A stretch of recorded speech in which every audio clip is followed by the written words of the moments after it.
د ویښتانو د تویېدلو مخنیوی. رښتیا هم چې ویښتان د انسان زینت او ښایست دی، هغه که نر وي که ښځه وي.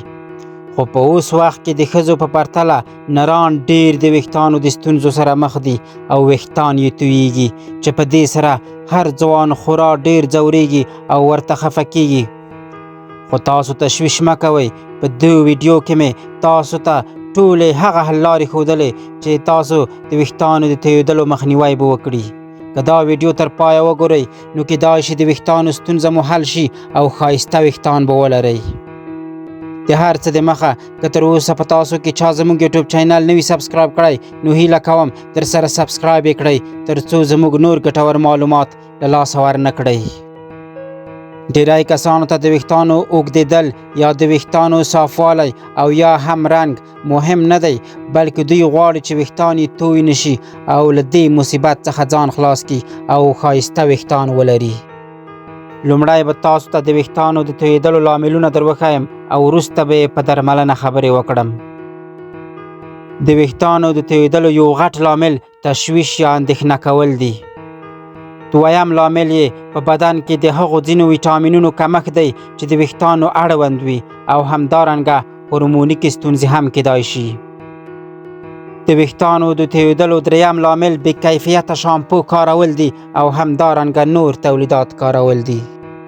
څلورم لامل یې جنیتیکي خواص دی. که د چا د پلار ویښتان تویېږي نو کیدای شي زوی یې هم ګنجی وي. اوس به راشو اصلي مطلب ته، یعنې د ویښتانو د تویېدلو درملنه څه ده. د درملنې یوازینۍ لاره یې په طبیعي ډول د ویښتانو غښتلي کول دي.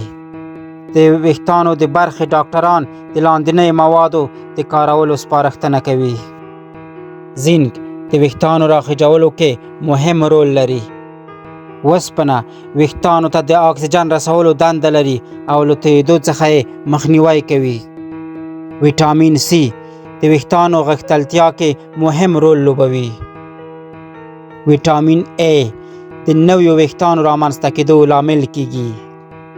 ویټامین ای یو قوي انټي اکسیډانټ دی چې د ویښتانو له هر ډول زیان څخه ساتنه کوي، چې په دواخانو کې د ایویان د کپسول په نامه پیدا کیږي. پروټین ویښتان په بنسټیز ډول د کریټین په نوم ویټامین ته اړتیا لري او دغه پروټین کمښت په بدن کې د ویښتانو تویېدو لامل کیږي.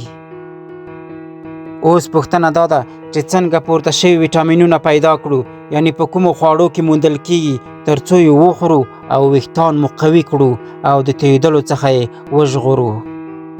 په لاندنیو دریو خواړو کې پاس ذکر شوي ویټامینونه پیدا کیږي. دال او لوبیا. دال او لوبیا د فولیک اسید، پروټین او زینک یوه غوره منبع ده چې د ویښتانو د تویېدلو څخه مخنیوی کوي او له لاسه تللو ویښتانو په بیا رغونه کې مرسته کوي. نو اړینه ده چې دال، لوبیا، نخود او دې ته ورته نور خواړه په روزانه ډول مصرف کړو.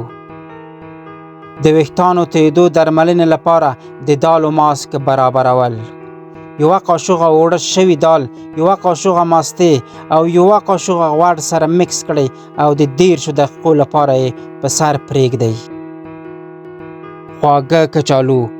خواږه کچالو د بیتا کاروټین یوه غوره منبع ده. همداراز په دې کې د ویټامین شتون د ویښتانو بیا شنه کېدو کې مهم رول لري او د ویښتانو وچوالی له منځه وړي. د خوږو کچالو ماسک. یوه قاشوغه د خوږو کچالو پوډر، یوه قاشوغه خام شات، 2 قاشوغې مستې او یوه قاشوغه د لیمو اوبه ښه سره ګډ کړئ او بیا یې د 10 دقیقو لپاره په سر پرېږدئ. هګۍ. هګۍ د پروټینونو یوه مکمله منبع ده چې په کافي اندازه د اومیګا 3 غوړ اسیدونه او د هګۍ کولین د ویښتانو ودې لپاره بشپړ خواړه دي. همداراز په پراخه کچه زینک، بوتیوتین او سلینیوم هم لري چې د سالمو ویښتانو لرلو لپاره اړین دي. د هګۍ ماسک جوړولو طریقه: یوه هګۍ راواخلئ او په یوه لوښي کې د 2 دقیقو لپاره ګډه کړئ او وروسته ورسره یوه قاشوغه د ناریال غوړي ګډ کړئ او د 20 دقیقو لپاره یې په سر ووهئ. په ټوله کې که ووایو همدا 3 خواړه به ستاسو سره مرسته وکړي چې قوي ویښتان ولرئ او هیڅ کله مو ویښتان توی نشي. که مو ویډیو خوښه شوې وي نو هیله کوم یو لایک ورکړئ او د نورو ګټورو خوندورو او په زړه پورو معلوماتو لپاره زموږ یوټیوب چینل در سره سبسکرایب کړئ.